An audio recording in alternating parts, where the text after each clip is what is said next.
এটা এটা হলো 108। 108। সেটা তো কি, সেটা চিকন না মোটা। মোটা? কতক্ষণা করি পান ভাগত? মানে তো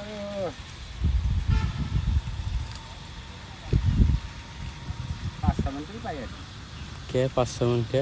হ্যাঁ হ্যাঁ, আদি ভাগ না? আদি ভাগ। মাত- 6 মিনিটই পাইলে 12 মণ হয়। এই 25 শতক জায়গাত মাত্র 12 মণ ধান হয়। হয় 12-13 মণ। এর কেমন কথা হলো সেটা?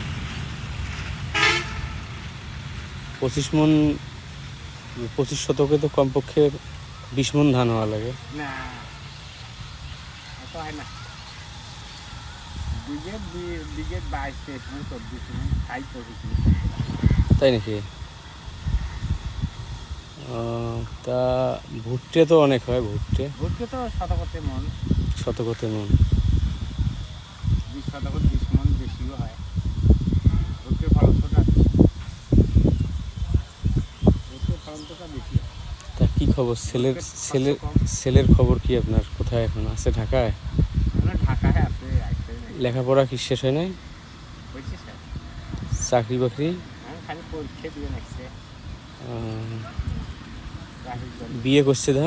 হ্যাঁ বিয়ে করছে দা? না, এর আগে খেটাবেন কইলে যায়? হে রুগলে ধান্দা নাই এলায়। তাই তাই তো কই। রুগলে ধান্দা নাই, তার ধান্দা খালি নিজের পায়ে খাড়া হওয়া। না না, তা তো হওয়া লাগবে, না হলে কি করি খাবে? বুঝলেন, তার ধান্দা হয়েছে রুগলে বিয়ে শাদি এলা। ছেলের নাম কি আপনার? জাহাঙ্গীর। জাহাঙ্গীর। দেখছি একদিন, তা কথাবার্তা হয় নাই। কথাবার্তা হলে বুঝতে পারতাম কি ব্যাপার। ওই দেখা। এখানে একদিন দেখলাম পুকুর পাড়াত আসছিল, তা দেখা মাত্র তো চলে গেল, হ্যাঁ, কথাবার্তা আর হইল না। হোক, ভালো করে পরীক্ষা দিয়ে চাকরি টাকরি করতে পারলে আর সমস্যা নেই। দোয়া করেন আল্লাহ দিকে। না না, তা তো অবশ্যই। এত সুন্দরভাবে লেখাপড়া করিয়ে যদি চাকরি করতে না পারে তার কি করবে? ঢাকা বিশ্ববিদ্যালয়ে কি সবাই পড়বে পাবে? হ্যাঁ, তাই না? কষ্ট করিয়ে পড়বার লাগছেন, এটা ইয়েছে আর কি আছে? হ্যাঁ, নিজে এই যে কাম কাজ করিয়ে ছেলে লেখাপড়া করাইতেছেন। তোমার গ্রামে কত মানুষ আছে, তা আমার বাচ্চা কলেজতে যাওয়ার পায় নাই। সত্য না? বড় লোক আছে। আছে না? যাক, আল্লাহ সাহায্য। না, ভালো। সেটা সেটা কাজে লাগাইতে না পারলে তো ব্যর্থতা আসবে, বুঝলেন না? কাজে লাগা লাগবে।